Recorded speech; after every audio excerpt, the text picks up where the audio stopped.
two Thanksgiving Day gentlemen. There is one day that is ours. There is one day when all Americans go back to the old home and eat a big dinner. Bless the day. The President gives it to us every year. Sometimes he talks about the people who had the first Thanksgiving.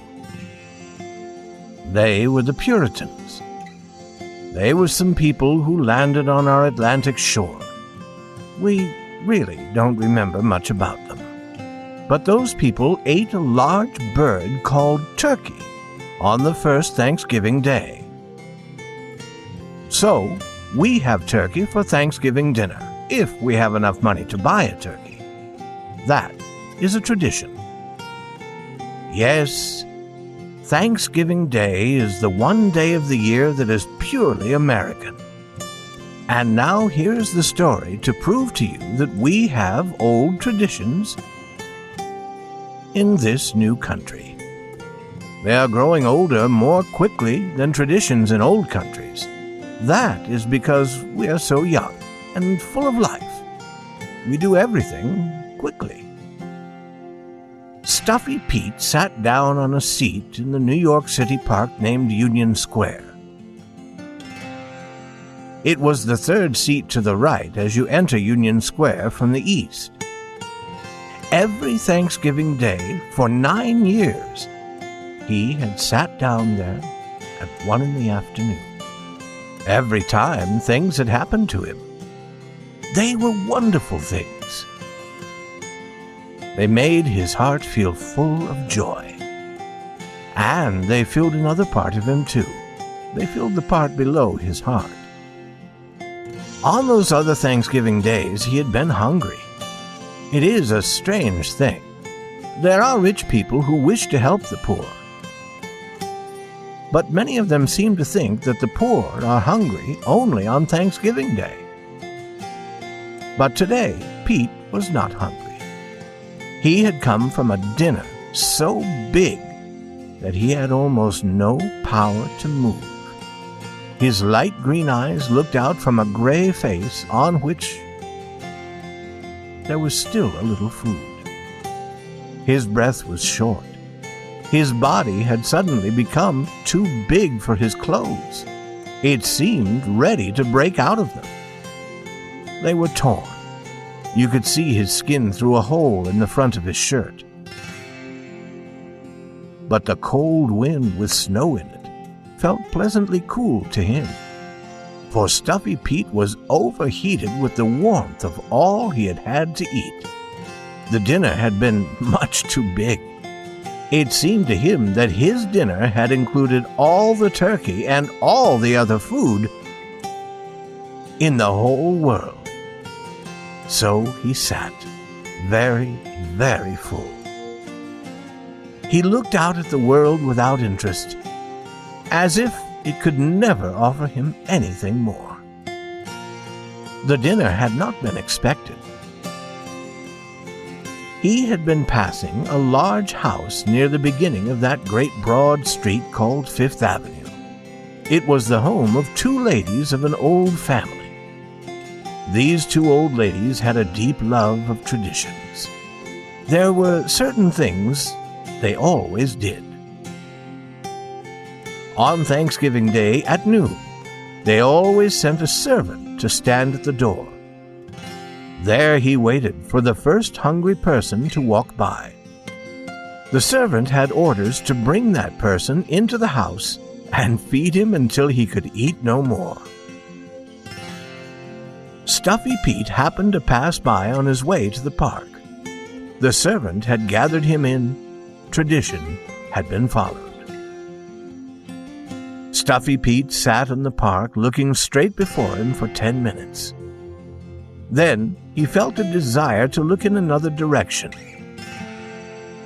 With a very great effort, he moved his head slowly to the left. Then his eyes grew wider and his breath stopped.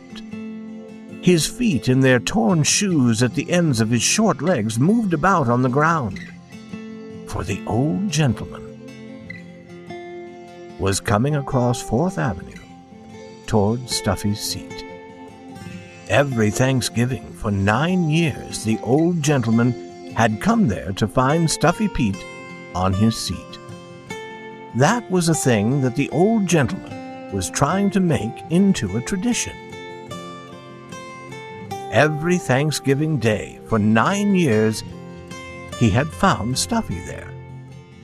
Then he had led Stuffy to a restaurant and watched him eat a big dinner. They do these things more easily in old countries like England. They do them without thinking about them. But in this young country, we must think about them. In order to build a tradition, we must do the same thing again and again for a long time.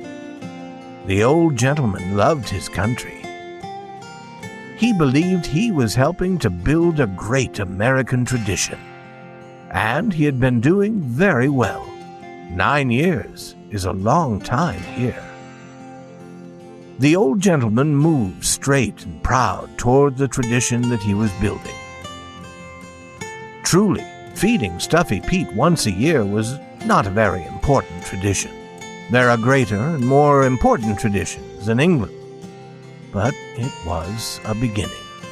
It proved that a tradition was at least possible in America. The old gentleman was thin and tall and 60. He was dressed all in black. He wore eyeglasses. His hair was whiter and thinner than it had been last year. His legs did not seem as strong as they had seemed the year before. As this kind old gentleman came toward him, Stuffy began to shake and his breath was shorter. He wished he could fly away, but he could not move from his seat. "Good morning," said the old gentleman.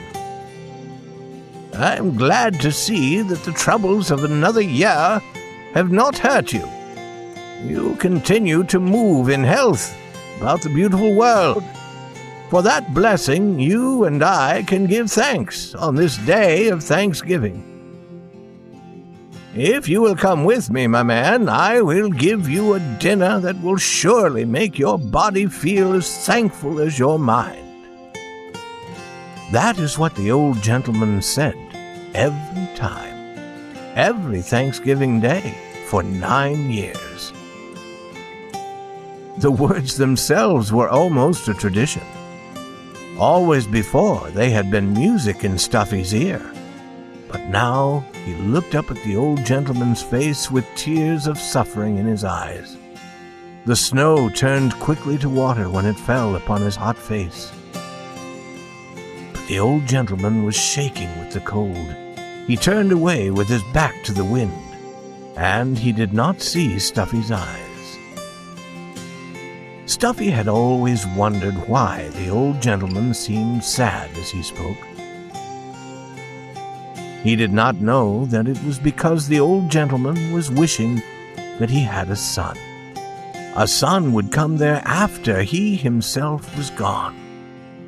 A son would stand proud and strong before Stuffy and say, "In remembrance of my father," then it would really be a tradition. But the old gentleman had no family. He lived in a room in one of the old houses near the park. In the winter, he grew a few flowers there. In the spring, he walked on 5th Avenue. In the summer, he lived in a farmhouse in the hills outside New York. And he talked of a strange bug he hoped someday to find. In the fall season, he gave Stuffy a dinner. These were the things that filled the old gentleman's life. Stuffy Pete looked up at him for half a minute, helpless and very sorry for himself. The old gentleman's eyes were bright with the giving pleasure. His face was getting older every year, but his clothes were very clean and fresh. And then Stuffy made a strange noise. He was trying to speak, as the old gentleman had heard the noise 9 times before. He understood it. He knew that Stuffy was accepting. "Thank you. I'm very hungry." Stuffy was very full, but he understood that he was part of a tradition. His desire for food on Thanksgiving Day was not his own. It belonged to this kind old gentleman. True, America is free, but there are some things that must be done. The old gentleman led Stuffy to the restaurant and to the same table where they had always gone. They were known there. "Here comes that old man," said a waiter, "and buys the old no-good fella a dinner every Thanksgiving." The old gentleman sat at the table watching. The waiters brought food and more food, and Stuffy began to eat. No great and famous soldier ever battled more strongly against an enemy. The turkey and all the other food were gone almost as quickly as they appeared. Stuffy saw the look of happiness on the old gentleman's face. He continued to eat in order to keep it there. In an hour, the battle was finished. "Thank you," Stuffy said. "Thank you for my Thanksgiving dinner." Then he stood up heavily and started to go to the wrong door. A waiter turned him in the right direction. The old gentleman carefully counted out $1.30 and left 15 cents more for the waiter. They said goodbye, as they did each year, at the door. The old gentleman went south, and Stuffy went north. Stuffy went around the first corner and stood for 1 minute. Then he fell. There he was found. He was picked up and taken to a hospital. They put him on a bed and began to try to discover what strange sickness had made him fall. And an hour later, the old gentleman was brought to the same hospital. And they put him on another bed and began to try to discover what his sickness could be. After a little time, one of the doctors met another doctor, and they talked. "That nice old gentleman over there," he said, "do you know what's wrong with him? He's almost dead for the need of food. A very proud old man, I think. He told me he has had nothing to eat for 3 days."